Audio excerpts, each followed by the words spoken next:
Assalamualaikum warahmatullahi wabarakatuh.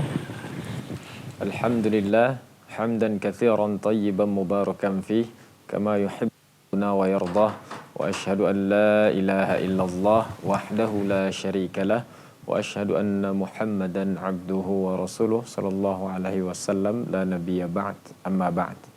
Alhamdulillah, segala puji bagi Allah Subhanahu wa taala atas segala nikmat dan rahmat dari Allah Subhanahu wa taala. Salawat dan salam semoga tercurahkan selalu kepada Rasulullah sallallahu alaihi wasallam. Allahumma shalli ala Muhammad wa ala ali Muhammad. Pemirsa Surau TV yang dirahmati oleh Allah Subhanahu wa taala, alhamdulillah pada pagi yang berbahagia ini kita kembali berjumpa pada program kajian Mutiara Sunnah, kajian bersama Buya Faisal Abdurrahman LCMA hafizahullah. Alhamdulillah Buya telah bersama kita di studio pada pagi hari ini, dan insya Allah kajian kita dalam pembahasan kitab Minhajul Muslim dengan tema hukum seputar orang sakit dan jenazah. Dan kita mengajak pemirsa nantinya setelah Buya menyampaikan kajian nanti, kita akan mengajak pemirsa untuk berinteraktif di 0811 669 3338 atau melalui WA di 0811 669 3332. Baik pemirsa, telah hadir Buya kita sapa terlebih dahulu. Assalamualaikum warahmatullahi wabarakatuh Buya. Waalaikumsalam warahmatullahi wabarakatuh. Gimana kabarnya Buya? Alhamdulillah sehat. Sehat ya Buya. Tema kajian kita pada pagi hari ini yaitu tentang hukum seputar orang sakit dan jenazah. Iya. Ya baik pemirsa, mari kita simak dan kita dengarkan kajian bersama Buya Faisal Abdurrahman. Kepada Buya kita persilakan Buya. Bismillahirrahmanirrahim. Assalamualaikum warahmatullahi wabarakatuh. Alhamdulillah hamdan katsiran thayyiban mubarakan fih kama yuhibbu rabbuna wa yardah. Asyhadu an la ilaha illallah wahdahu la syarikalah wa asyhadu anna Muhammadan abduhu wa rasuluh la nabiyya ba'd. Allahumma shalli wa sallim ala nabiyyina Muhammadin wa ala alihi wa sahbihi wa man tabi'ahum bi ihsan ila yaumiddin amma ba'd. Pemirsa Surau TV dimanapun berada, kembali kita di Senin pagi ini mengkaji dan menggali hukum-hukum Allah Subhanahu wa taala dengan tema kita Mutiara Sunnah, di mana judul kita pada pagi hari ini kita akan bicara tentang hukum-hukum yang berhubungan dengan orang sakit sampai mereka wafat atau sampai mereka diurus jenazahnya. Ketahuilah kaum muslimin yang dirahmati Allah Subhanahu wa taala, Islam adalah agama yang sempurna. Mengatur segala aspek kehidupan, akidah, ibadah, muamalah. Sampai kepada orang sakit pun ada aturan-aturan yang insya Allah ta'ala aturan ini akan meluruskan jalan hidup kita, di mana sakit merupakan ujian yang dihadapi oleh seorang muslim. Allah ingin melihat siapa yang kuat imannya, siapa yang lemah imannya. Sakit juga sebagai jalan penebus dosa kita. Ya. Takfirus sayyi'at. Oleh karena itu, agar kita bisa menghadapi berbagai macam penyakit yang menimpa kita, yang menimpa saudara kita, orang-orang terdekat kita, maka kita perlu tentang hukum-hukumnya, agar kita beramal dengannya di atas sunnah Rasulullah Sallallahu Alaihi Wasallam. Maka dalam hal ini seorang yang sakit, ya tentu ada hal-hal yang perlu ia lakukan agar dia bisa menghadapi penyakit itu dengan baik. Insyaallah taala pembahasan kita pada kesempatan ini berkisar seputar fima yanbaghi min ladun al-marid ila al-wafat. Hal-hal yang pantas dilakukan oleh seorang yang sakit sampai wafat. Yang pertama adalah orang yang sakit. Apabila seorang timpa sakit, penyakit, apakah itu penyakitnya ringan, penyakitnya berat, apa yang ia lakukan? Wujubus sabri, wajib baginya bersabar. Menahan diri dari mencela, menahan diri dari mengumpat, menahan diri dari keluh kesah. Ya. Sabar. Karena Allah itu bersama orang yang sabar. Innallaha ma'as sabirin. Sesungguhnya Allah itu bersama orang-orang sabar. Innallaha ma'as sabirin. Allah itu bersama orang-orang sabar. Nah, oleh karena itu, kesabaran merupakan senjata yang kuat untuk melawan penyakit. Di antara senjata yang kuat untuk melawan penyakit. Tidak boleh menampakkan keluh kesah. Ada orang sakit teriak-teriak, aduh, apa ini? Kadang-kadang keluar kata-kata kotor, kata-kata mencela, kata-kata menyalahkan, bahkan sampai kepada menyalahkan Allah Subhanahu wa taala. Ini ada suatu hal yang keliru. Yang wajib kita rubah. Wajib kita memiliki sifat-sifat mulia agar kita tidak termasuk hamba-hamba yang kufur. Oleh karena itu Allah dan Rasulnya memerintahkan untuk bersabar, ya, di banyak ayat dan hadis agar orang-orang yang sakit mereka bersabar dalam menghadapi penyakitnya.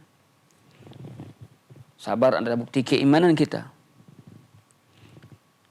Kemudian tidak mengapa kalau sekiranya ada orang yang bertanya tentang keadaannya, apa sikapnya? Inni marid, aku sakit. Jadi boleh mengatakan seorang kalau ditanya, lalu boleh menjawab mengatakan inni marid, sesungguhnya aku sakit. Inni marid. Atau bi alam, aku merasakan pedih, kesakitan sekarang. Dan merangka apa? Mengkhabarkan. Jika ditanya, kita khabarkan. Agar orang-orang mukmin, saudara kita mukmin, mendoakan kita. Kan doa orang mukmin itu adalah ya rahmat, kebaikan, saling mendoakan. Bukankah ketika kita mendoakan itu, kita sudah menaikkan hak sesama muslim. Jadi, sikap kita adalah wajib kita bersabar dalam menghadapi penyakit. Apakah penyakit itu berat, ringan, seringan apapun satu penyakit yang menimpa kita, wajib kita bersabar. Kemudian kita mengharapkan pahala dari Allah. Bukan pahala dari manusia. Dari Allah kita harapkan pahala. Kemudian tidak mengapa kalau seorang mengatakan dia dalam keadaan sakit, inni marid. Kaifa hal? Bagaimana keadaanmu? Inni marid, aku sakit. Atau aku dalam keadaan merasakan alam, pedih. Atau dengan mengatakan kalimat pujian khusus untuk keadaan yang kurang baik. Apa bacanya? Walhamdulillah ala kulli hal.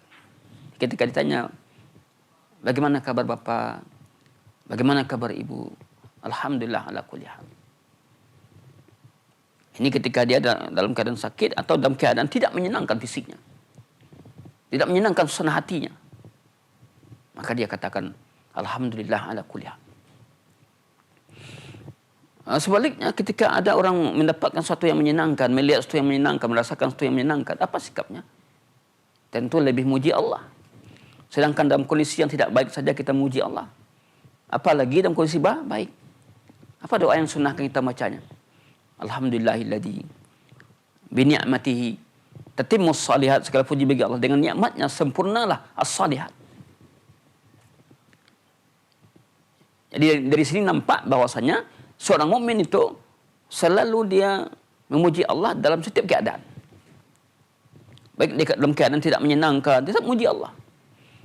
Baik dalam keadaan sakit, tetap muji Allah. Maka ini perlu menjadi buah perhatian Dan kadang ketika kita menimpa musibah, tidak ada kata-kata pujian kepada Allah yang keluar dari mulut kita.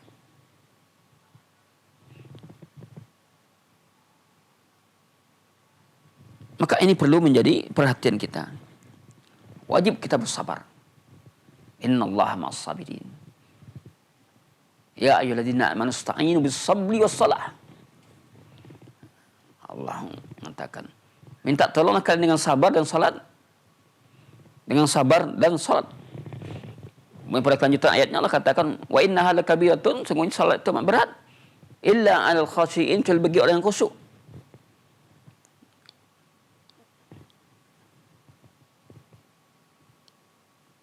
Kaum muslimin yang dirahmati Allah Subhanahu wa taala.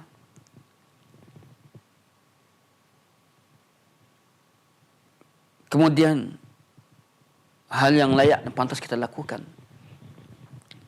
jika kita sakit atau bagi orang sakit sampai menjelang ajal mereka, istihbabut tadawi, maka dia anjurkan untuk berobat. Berobat merupakan anjuran. Tadawaw fa inna kulla da'in dawa. Berobatlah kalian, sesungguhnya setiap penyakit ada obatnya. Ya. Di mana dalam hadis menyatakan Nabi kita yang mulia, innallaha lam yanzal da'an. Sesungguhnya Allah tidak menurunkan penyakit illa anzalalahu shifa'un. Ya. Wa tanadaw. Sesungguhnya Allah tidak menurunkan ya penyakit. Lam yanzil da'an. Ya. Da'an ini adalah racun, ya. Illa an anzalalahu, kecuali Allah turunkan kepadanya syifaan, obat. Fatadawu, maka berobatlah kalian. Berobatlah. Gara annahu la yajuzu atadawi bil haram kal khamar wal khinzir wa nahiman. Namun juga di balik itu tidak boleh seorang muslim untuk berobat dengan cara yang haram. Berobat dengan perdukunan al-khamar, ya, hewan-hewan buas lainnya seperti khamar, kemudian babi, ya. Nah, Allah tidak menurunkan penyakit, Allah turunkan obatnya. Hanya saja kadang-kadang jika obat itu tidak cocok dengan penyakit kita, maka belum datang kesembuhan. Jika obat tadi cocok dengan penyakit kita, maka insya Allah akan sembuh. Kaum muslimin yang dirahmati Allah. Ini yang kedua. Yang ketiga adalah jawazul istirqa.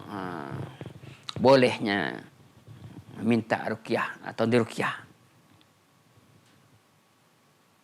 Ini perlu kita pahami tentang ruqyah ini. Ada orang yang keliru tentang makna ruqyah. Jangan minta ruqyah, nanti kamu tidak masuk surga. Padahal hadisnya tidak seperti itu. Hadisnya adalah tentang masalah tawakal. Ya. Tatkala seorang itu meminta ruqyah, ya, ini menunjukkan dalam hadis itu kurangnya tawakalnya kepada Allah SWT. Bukan menunjukkan ketidakbolehan meruqyah atau diruqyah. Ini perlu kita perhatikan. Ya juzul istirqa, boleh bagi seorang muslim untuk minta ruqyah dari ayat Quran dan doa-doa keseharian. Ini bukan nyanyi, tapi perdengarkan ayat-ayat Quran. Ya, jadi ruqyahlah. Nabi katakan la ba'sa birruqa ma lam takun syirkan. Tidak apa-apa Anda meruqyah atau diruqyah selagi yang dibacakan untuk ruqyah itu adalah bukan yang mengandung kesyirikan. Al-Quran, As-Sunnah, doa-doa Asma'ul Husna. Ini yang kita baca. Intinya mendoakan. Karena orang mukmin itu ada mereka saling mendoakan satu sama lain. Dia tidak menginginkan dirinya selamat, tapi dia menginginkan orang lain juga selamat. Ini tuh yang kedua. Dia anjurkan kita berobat. Kalau kita sudah berobat, kemudian kenyataannya Allah belum sembuhkan penyakit kita, ya sabar. Ada kalanya kesembuhan itu datang terakhir. Kita berobat, alhamdulillah Allah sembuhkan. Ada kalanya orang lain yang cepat sembuh. Maka ini perlu menjadi perhatian kita. Yang ketiga ada jawazul istirqa, bolehnya minta ruqyah. Tadi ada wajib sabar, kemudian bolehnya berobat, bolehnya istirqa, minta ruqyah. Boleh seorang muslim ya meruqyah dengan ayat Quran yang dibacakan kepadanya atau doa-doa Nabi. Nah, banyak doa tadi. Tinggal kita ada doa tadi kita salin dalam catatan kita, kemudian kita baca. Karena belakang ini banyak kita yang mengaku nggak pandai ngaji, nggak pandai berdoa.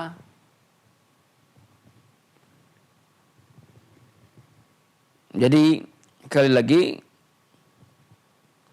bolehnya bagi orang muslim istirqa, minta ruqyah ya dengan ayat Quran dan dengan sunnah-sunnah Nabi. Ini berdasarkan hadis Nabi juga, la ba'sa birtahur ya. La ba'sa birruqa ma lam takun syirkan. Tidak apa-apa dengan menggunakan ruqyah selagi tidak ada unsur kesyirikan. Ya. Ruqyah itu adalah betul-betul murni ayat Quran dan doa-doa dari Nabi. Atau yang dikenal dengan doa asar.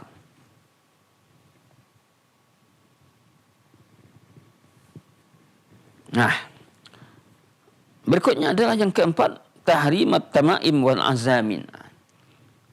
Jika kita memang sakit, berobat.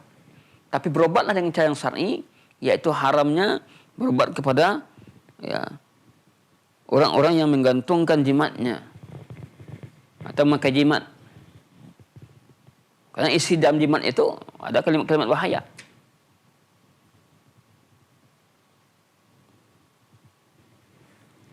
Nah, man allaqa tamimatan fala atam Allah.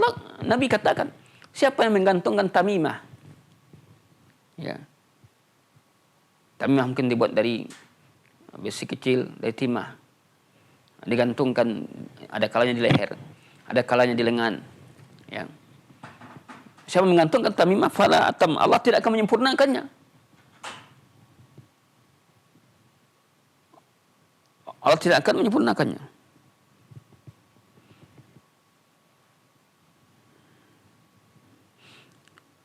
Kemudian dalam satu hadis yang lain, man allaqa tamimatan faqad asyrak.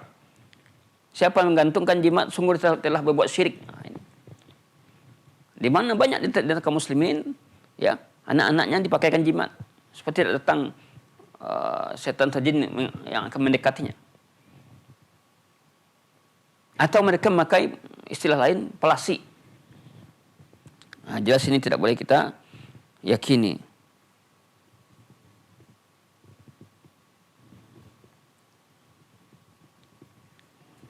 Kemudian ba'du ma kana yustasfa bihi. Sebagian orang yang dia istasfa, sembuh dengannya.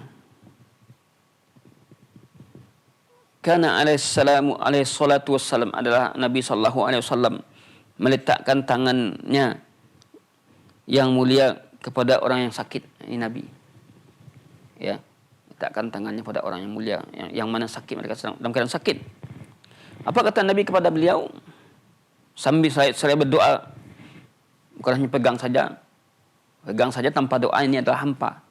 Pegang diiringi dengan doa. Doa Nabi kepada orang yang sakit. Langsung mereka praktekkan. Allahumma rabban nas, ya Allahnya, ya Allah, Rabbnya manusia. Adhibil ba'sa, hilangkanlah al-ba'sa, kejelekan, penyakit. Wasfi, sembuhkanlah. Antas syafi, engkau ada zat maha penyembuh. La syifa illa syifa, tidak ada kesembuhan kecuali kesembuhan datang darimu. Masya Allah. Kita minta kesembuhan kepada Allah. Karena kesembuhan itu hanya Allah yang berikan. Kalau bagaimanapun kita memakan obat dan membeli obat, Jika Allah menyembuhkan, maka tidak akan sembuh, tidak akan sembuh. Ini kaitannya beriman dengan qada dan qadar.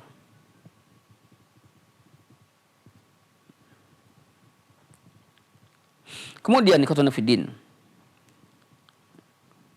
baca doa Allahumma rabban nas hajbi ba isfi antas syafi la shifa illa shifaa'un la yughadiru saqama. Wa qala alladhi syaka ilaihi waj'an. Dia berkata kepada orang yang mengeluh, yang sedang mengeluh karena sakit. Berkata Nabi kepadanya, "Dha' yadaka 'ala alladhi ya'lam min jasadika." Letakkan tanganmu di atas yang sakit dari jasadmu. Lalu katakan bismillah, bismillah, bismillah. Ya. Ishtaka. Kemudian wa qul sab'a marrat, katakan 11 kali. Katakan 7 kali. A'udzu billahi wa qudratihi min syarri ma ajid wa hadir. A'udzu billahi wa qudratihi min syarri ma ajid wa hadir. Katakan ini 7 kali. Ya.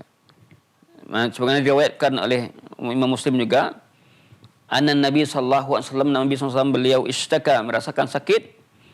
Ya, faraqahu Jibril, dan Jibril meruqyahnya. Bayangkan.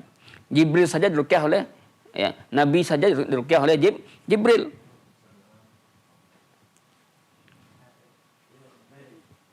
Lalu apa katanya? Bismillah arqiq min kulli syai'in yu'dik min syarri kulli nafsin aw ainin Allah yasfik. Masyaallah. Bila kita teliti dan kita tadabburkan kandungan doa ini, Masya Allah, kandungan sangat bagus sekali. Bismillah arqiq, dengan menyebut nama Allah aku meruqyahmu. Ya. Bismillah arqiq min kulli syai'in, aku meruqyahmu dari setiap sesuatu yang menyakitimu. Apakah itu dari manusia, atau dari makhluk lain, dari hewan? Ya. Wa min syarri kulli nafsin aw ainin hasidin, dan aku berlindung dari kejahatan setiap makhluk. Makhluk itu manusia, jin, hewan juga jahat.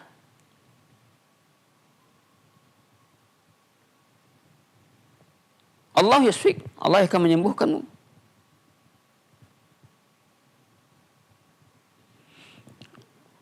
Insan dimuliakan Allah Subhanahu wa taala. Kemudian jawaz istitab al-kafir wal mar'ah. Bolehnya berobat kepada orang kafir dan kepada wanita. Boleh berobat kepada mereka. Ijma' kaum muslimin atas bolehnya berobat kepada orang kafir. Syaratnya apa? Ketika orang kafir itu aman,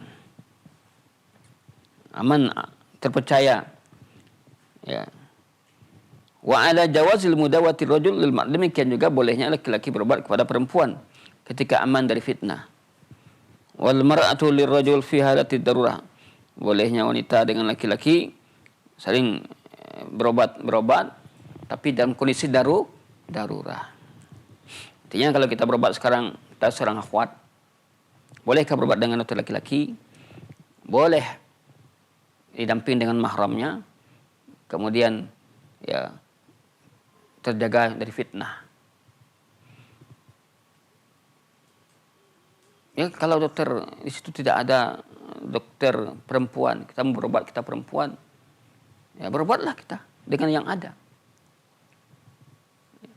Karena ini kondisi, tidak ada pilihan lain. Atau spesialis anak, laki-laki, cari ibu-ibu, tidak ada.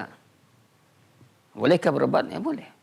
Namun didamping oleh suaminya ketika dia berobat, agar tidak terjadi hal-hal yang tidak diinginkan. Kaum muslimin yang dimuliakan Allah Subhanahu wa taala.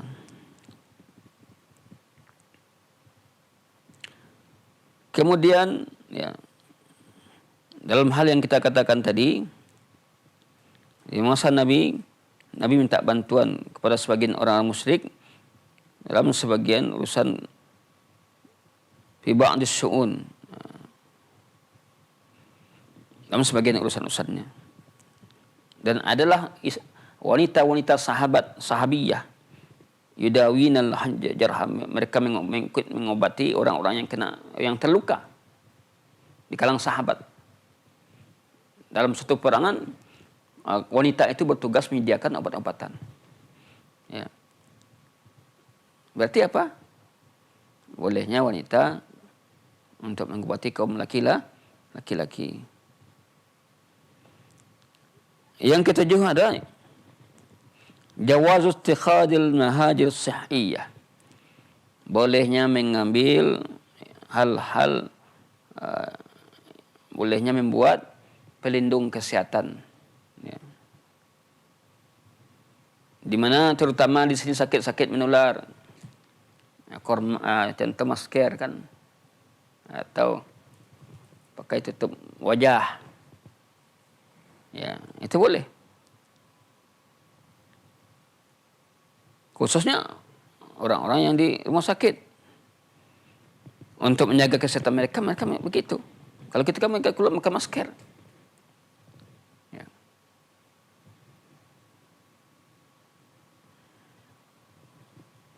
Nah, kemudian ini adalah pada penyakit-penyakit khusus. Mereka orang yang sakit dengan orang sehat tidak boleh dicampur. Ya. Wa an yumnah as-sihhah min ittisal, kemudian agar tidak terjadi kontak, ya, komunikasi, maka dilarang bagi orang sehat mengunjungi orang sakit dalam penyakit-penyakit tertentu. Nah, inilah dia seperti COVID kan tidak boleh kita menjenguk. Bahkan saja untuk wafat saja kalau karena COVID dia diwafatkan pada tempat khusus. Ya. Karena apa? Karena dikhawatirkan nanti tertular, ya, tular penyakitnya. Berarti apa? Islam sudah bicara tentang masalah itu dari dulu sebenarnya. Tentang isolasi, ya. Dalam hadis, ya, dalam hal ibil, Nabi pernah mengatakan kepada para orang-orang yang mempunyai onta, la yuridu mumridun alal musih, tidak boleh orang yang sakit, tidak boleh yang sakit, ya, yuridu mumridun, bergabung dengan orang sehat. Orang sakit tidak boleh bergabung dengan orang sehat. Ini pada onta. Islam bicara tentang pada onta, apalagi manusia. Ya. Apa kata Syekh di sini? Fa idza kana fil haywan fa fil insan min babi aul. Apabila itu diberlakukan untuk hewan, untuk onta saja, tidak boleh campur onta yang sehat dengan onta yang sakit. Apabila itu pada onta saja dilakukan seperti itu, maka tentu kepada manusia lebih lagi. Lebih.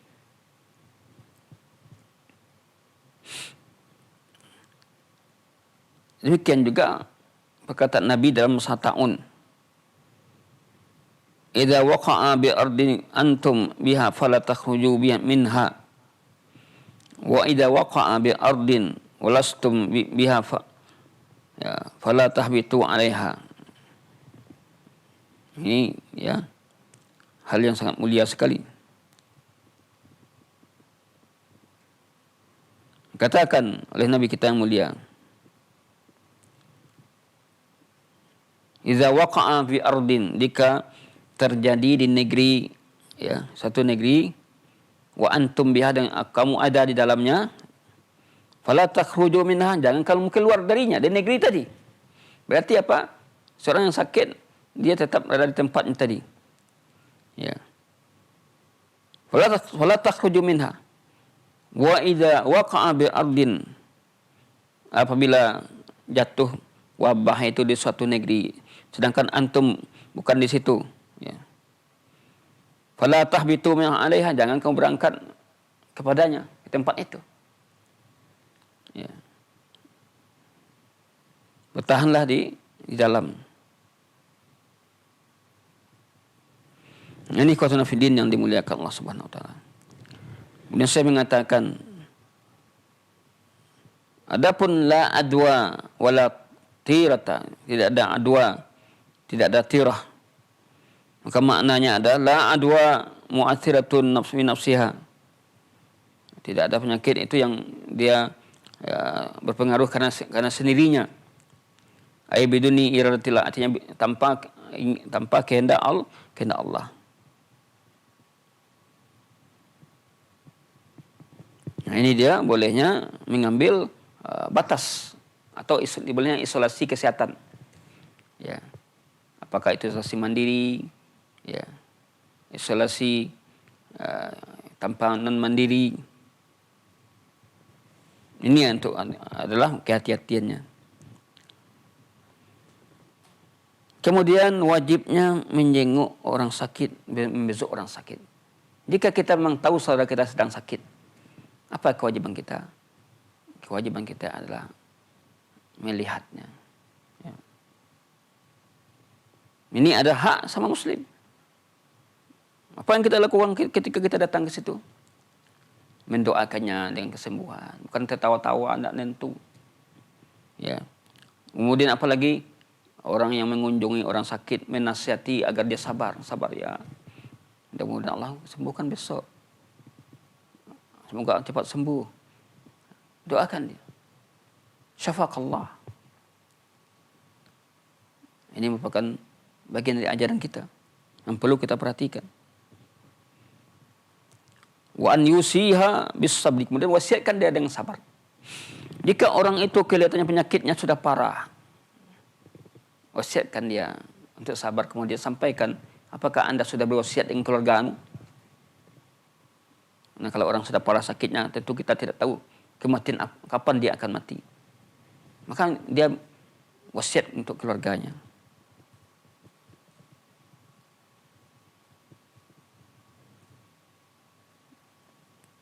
Nah, kemudian wa an yaqulu lahu ma yutib bihi nafsu, mengatakan kepadanya apa yang buat sembuh dirinya. Artinya katakan kalimat-kalimat yang bersemangat. Jangan katakan ketika dia datang ke situ, sakit ya Pak, parah Pak ini tidak lama lagi ini. Itu kata-kata yang akan membuat dia bersedih. Tapi katakan kepadanya, insyaallah mudah-mudahan cepat sembuh. InsyaAllah cepat sembuh, mudah-mudahan Allah sembuhkan apa. Kata-katanya yang membuat dia bersemangat. Kadang-kadang ada seorang yang membuat seorang pasien itu bisa stres dengan kalimatnya tadi. Mungkin dia seorang perawat, seorang dokter. Ini sudah gawat Bapak ini. Sudah gawat Bapak. Mendengar gawat itu aja tambah penyakitnya lagi. Ya, diam aja, berobat. Makanya kadang-kadang sebagian orang, sebagian perawat, dokter, dia diam aja. Ketika ditanya apa penyakitnya, ya, diam. Tidak mau dia mengatakan. Bagaimana parah dok?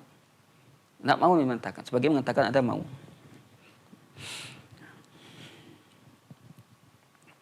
Kemudian wa an yakul lahu ma yutibba bihi nafsu. Kemudian tidak boleh berlama-lama duduk dengan orang sakit. Nah, dia tahu dia sakit. Sampai 1 jam, 2 jam, nah ini jelas. Kenapa orang sakit butuh istirahat, butuh ketenangan. Ya kita sampaikan kalimat-kalimat penawar kepadanya. Doa-doa Nabi yang diajarkan oleh Nabi, Allahumma rabban nas, isfi, antas syafi. Semoga cepat sembuh. Saya terus mendoakan. Sabar dalam menghadapinya. Tidak boleh lama-lama duduk di situ. Ketawa-ketawa. Ya. Kemudian seraya mengatakan, la ba'sa tahurun insyaallah. Kemudian yang kesembilan adalah di antara hal-hal yang dilakukan untuk orang sakit. Adab-adabnya sampai dia wafat nanti. Wajib berhusnuzan kepada Allah Ta'ala. Ini. Yang sampai su'uzan. Kita sakit. Ya. Husnuzan kepada Allah Subhanahu Wa Ta'ala. Kemudian mentalkinkan mayit. Mengajarkan. Jika sakitnya sudah parah. Atau sudah dalam keadaan sakrat. Talkinkan dia. Kalau dia masih sadar. Talkinkan kalimat la ilaha. Ajarkan dia pada kalimat la ilaha untuk membacanya. Kalau tidak, ya, maka kita yang membacanya, atau ya kalau dia tidak bisa, kita bisikkan ke telinganya. Tidak bisa kita mengajarkannya karena dia sudah tidak bisa baca.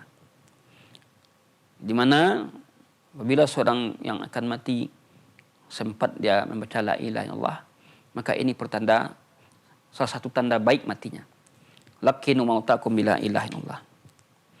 Kemudian jika sekiranya ajalan sudah datang, arahkan dia ke arah kiblat, ya, baringkan dia ke arah kiblat.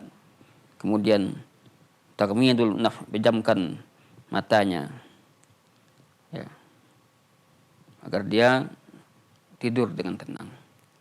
Wallahu a'lam bishawab. Ini baru yang bisa kita sampaikan oleh kesempatan ini. Pada pertemuan yang akan datang adalah berhubungan dengan perkara-perkara yang pantas dilakukan mulai dari wafat sampai dia dikuburkan. Hal-hal yang dilakukan mulai dia wafat sampai ia dikuburkan. Wallahu a'lam bishawab. Ya. Baik, syukran jazakallahu khair kita ucapkan kepada Buya Faisal Abdurrahman yang telah menyampaikan kajian pada kesempatan kali ini. Selanjutnya kita mengajak pemirsa untuk berinteraktif bersama Buya, bertanya seputar tema kajian kita pada pagi hari ini. Bagi pemirsa yang ingin bertanya melalui telepon di 0811 669 3338 atau melalui WA di 0811 669 3332. Baik, ini ada pertanyaan dari Bapak Nadiono di Kerinci nih, Bu ya. Kerinci Jambi. Assalamualaikum Bu ya. Bagaimana cara mengkafani jenazah laki-laki atau perempuan yang sesuai dengan sunnah Bu ya? Ya, ini insyaallah akan masuk kita pada babnya nanti, ya. Yang jelas adalah mudah. Kapan diukurlah berapa tinggi orang tadi, kemudian dilebihkan 1 jengkal kaki dan kepalanya, kemudian kapannya 3 lembar, ya. Insyaallah nanti kita akan jelaskan dalam pertemuan berikutnya insyaallah. Ya. Baik, syukran jazakallahu khair bi atas jawabannya. Selanjutnya kita masih memberikan kesempatan bagi pemirsa yang ingin bertanya melalui telepon di 0811 669 3338 atau melalui WA di 0811 669 3332.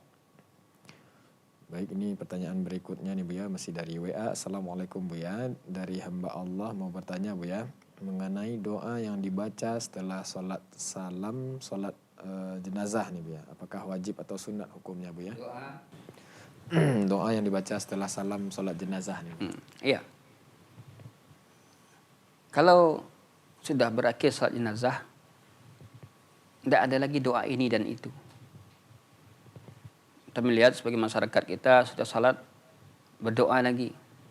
Untuk apa doa? Doa itu sudah ada dalam salat tadi. Allahumma ighfir lahu warhamhu wa'afihi. Inilah inti dari doa. Yaitu diampuni si mayit, diberikan rahmat kepadanya, diluaskan kuburannya. Ini adalah inti dari doa. Tidak ada lagi doa sudah salat mayit, sudah salam, tidak ada lagi doa-doa. Nah, ini perlu kita luruskan ke muslimin yang dirahmati Allah. Sebagian masyarakat kita dalam penyerangan jenazah semuanya ada doanya. Mau memandikan doa, mau mengkafani berdoa, ya. Hendaklah kita, kalau kita ingin berdoakanlah pada tempat-tempat yang disyariatkan, yang ada dalilnya, yang ada keterangannya. Doa si mayat sudah salat, ya. Salat bukan salat, ya. Doa untuk mayat secara umum, dalam berdoa kita sudah salat wajib, ya. Adapun sudah salat jenazah itu tidak ada doanya lagi.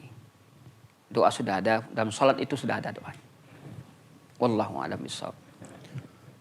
Ya, taib, syukran jazakallahu khair. Ada telepon. Ya, ada penelpon yang masuk, kita angkat silakan. Iya, silakan. Ya, silakan. Waalaikumsalam warahmatullahi wabarakatuh. Dengan siapa di mana? Ibu Nur di Riau. Ibu Nur di Riau ya Bu Pengaruh. ya. Ya silakan Bu. Ya, silakan Ya, pertanyaan Bu. Assalamualaikum Bu ya. Waalaikumsalam. Warahmatullahi Ya. wabarakatuh. Saya mau bertanya Bu ya, saya kan baru 2 hari orang tua saya meninggal Bu ya. Jadi doa apa yang saya sampaikan bisa dia lapang dalam kuburnya Bu ya. Saya sangat menyayangi orang tua saya Bu ya, baru 2 hari dia dikubur. Jadi saya cuma baca Yasin, selalu saya baca doa Allahumma firlahu warhamhu wa'afi'i wa'fu anhu, itu aja. Jadi yang lainnya apa Bu ya, tolong sama saya. Iya. Saya dapat membantu meringankan orang tua saya dalam kubur Bu ya. Saja saya sampaikan Bu ya, mohon saya dikasih penjelasan, mohon saya dikasih untuk apa yang harus saya baca siang dan malam untuk meringankan doa orang tua saya dalam kubur Bu ya. Cuma itu saja Bu ya. Assalamualaikum warahmatullahi wabarakatuh. Waalaikumsalam warahmatullahi wabarakatuh. Itu tadi pertanyaan dari Ibu Ya. Nur Elia di Pekanbaru di Riau. Ya. Orang tua beliau baru saja beberapa hari meninggal Bu ya. Ini doa apa yang dibaca atau sesuai dengan sunnah Nabi agar orang tua beliau ada kelapangan di alam kubur dan mendapatkan nikmat kubur mungkin ya. Ya, makasih Bu Nur di Riau ya. Pertama saya ucapkan innalillahi wa inna ilaihi raji'un atas meninggalnya orang tua Ibu ya. Ya, karena sudah menjadi sunnatullah dalam hidup ini kita akan berpisah dengan orang-orang yang kita cintai. Ini pasti. Terpisah dengan anak kita, pisah dengan orang tua kita. Karena kematian itu ya tidak bisa dielakkan. Pasti akan kita alami setiap kita. Nah, kita sebagai seorang anak yang saleh, anak yang selalu mendoakan orang tuanya. Tentu hal-hal yang bermanfaat bagi si mayit. Yang pertama adalah amal si mayit itu sendiri yang ia lakukan ketika masih hidup. Ya. Amal yang ia lakukan ketika masih hidup. Amal si mayit. Yang ketiga ya, yang kedua adalah doa anak yang saleh. Ya. Anak yang saleh. Kemudian sedekah jariyah. Maka ibu perbanyak doa. Doa apa? Doanya tidak ada yang banyak. Tidak ada doanya yang neko-neko. Kalau ibu tadi mengatakan dengan baca doa Rabbighfirli wali walidayya warhamhuma kama rabbayani shaghira. Allahumma ighfir lahu warhamhu wa'afi wa'fu wa aqim nuzulahu. Itu sudah cukup. Enggak usah banyak. Enggak ada banyak-banyak. Itu aja rutin terus. Karena inti dari seseorang mayit itu adalah diampuni dosanya oleh Allah. Diberikan rahmat dia. Jika dosanya sudah diampuni oleh Allah, Masya Allah, tentu pintu ke surga itu mudah ya dapatkan. Apalagi yang ibu baca tidak ada lagi. Itu aja. Itu aja rutin terus. Rabbighfirli wali walidayya warhamhuma kama rabbayani shaghira. Allahumma ighfir lahu warhamhu wa'afi wa'fu anhu. Itu aja ibu terus baca. Tidak ada lagi yang lain. Kemudian ibu berharap agar pahalanya diterima oleh Allah. Tambahan lain boleh dengan bahasa Indonesia. Terimalah amal orang tua saya. Terimalah ibadahnya ya Allah. Masukkanlah ke dalam surga-Mu ya Allah. Kemudian samping itu kita yang ditinggalkan ya Allah. Kami yang tinggalkan ini anak-anak. Berikan kami kesabaran dalam menghadapinya.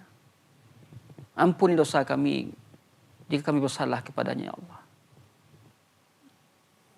Jadi cukup doa-doa yang rutin itu yang ibu baca. Tidak ada doa-doa yang lain. Adapun Rabbana zalamna anfusana itu doa untuk kita. Sekarang doa untuk semayit. Semayit Allahumma firlahu warhamhu wa'afihi wa'fu an wa qim nuzulahu sampai akhirnya. Itu ibu baca terus. Ini juga kaum muslimin, bukan hanya kepada ibu saja. Baca sepanjang waktu.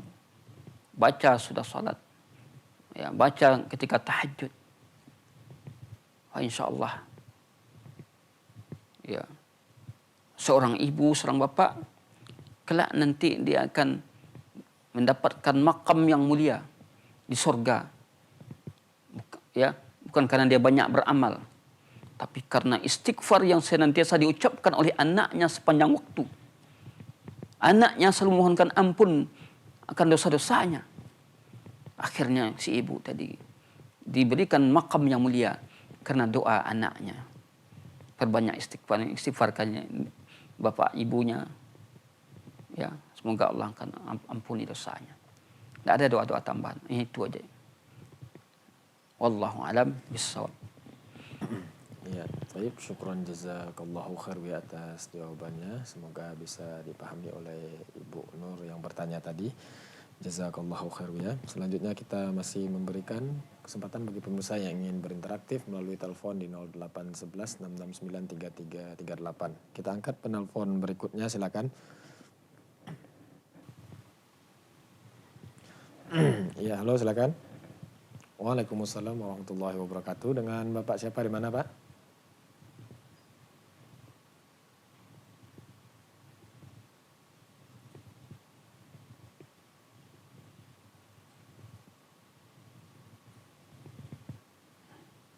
Jelas. Apakah memang ada arwah itu balik ke rumah dan bagaimana sebenarnya? Ya, terima kasih Bu ya. Ya, mohon diulangi Pak pertanyaannya.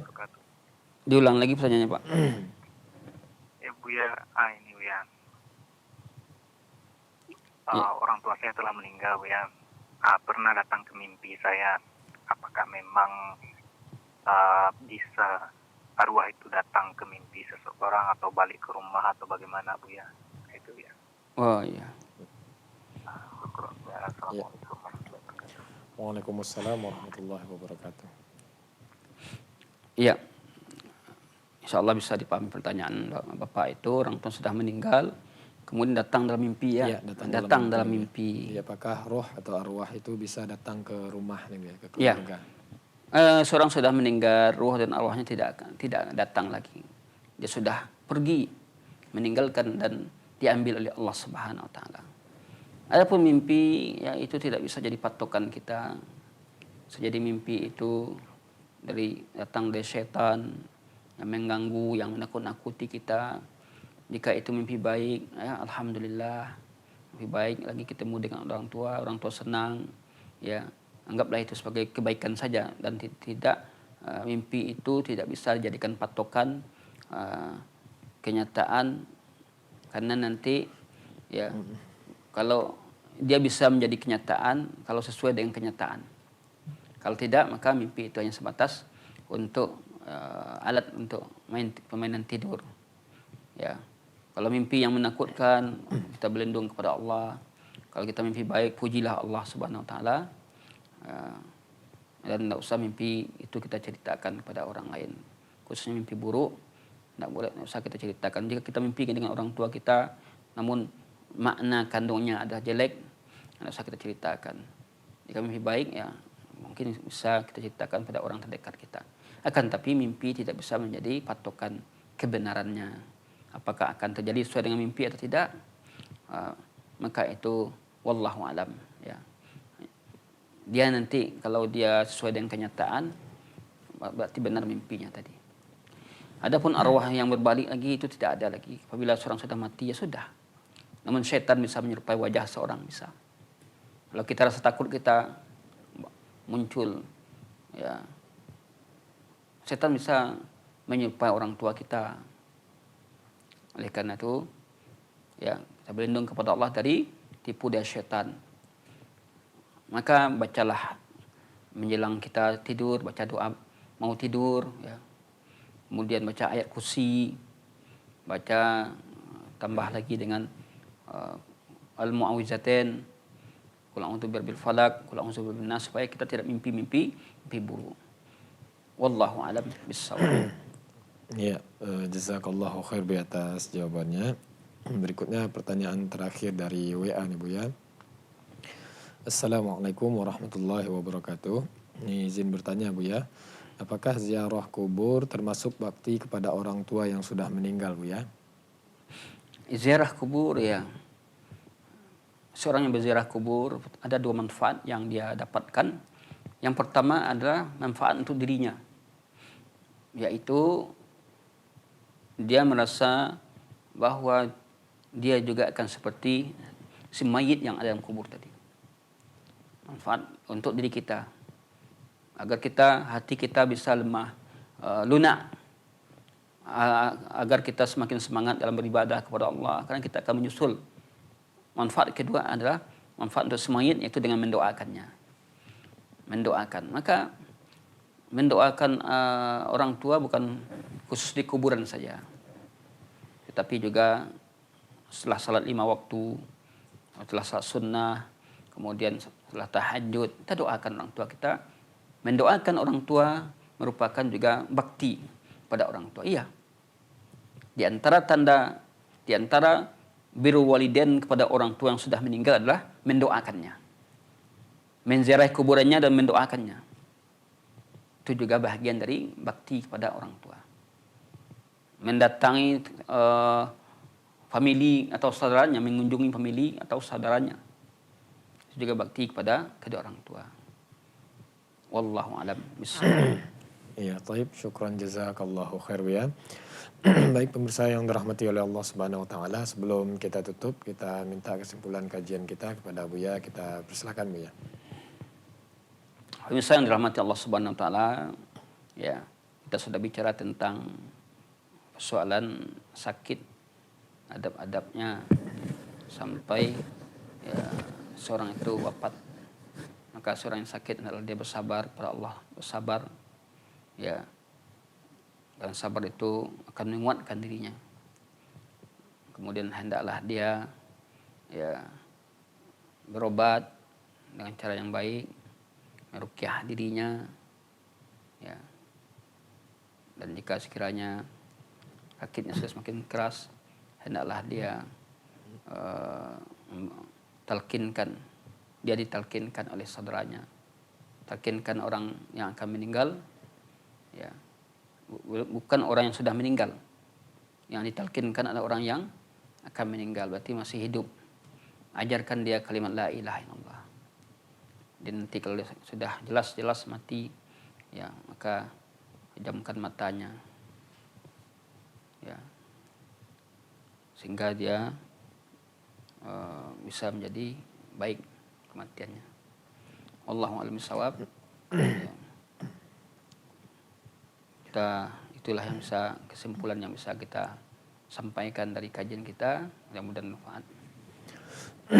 Iya, taib. Syukran jazakallahu khair, Bu ya, atas kesimpulan dari kajian kita dan juga telah menyampaikan kajian tadi. Jazakallahu khairan wa barakallahu fiik. Jazakumullahu khairan kepada pemirsa yang telah aktif berpartisipasi, berinteraktif bersama kita di studio. Dan kita mohon maaf tidak semua penanya dapat kita angkat satu persatu karena keterbatasan waktu. Terima kasih kepada kru yang bertugas. Kita tutup dengan doa kafaratul majlis. Subhanakallahumma bihamdika asyhadu an la ilaha illa anta astaghfiruka wa atubu ilaik. Assalamualaikum warahmatullahi wabarakatuh.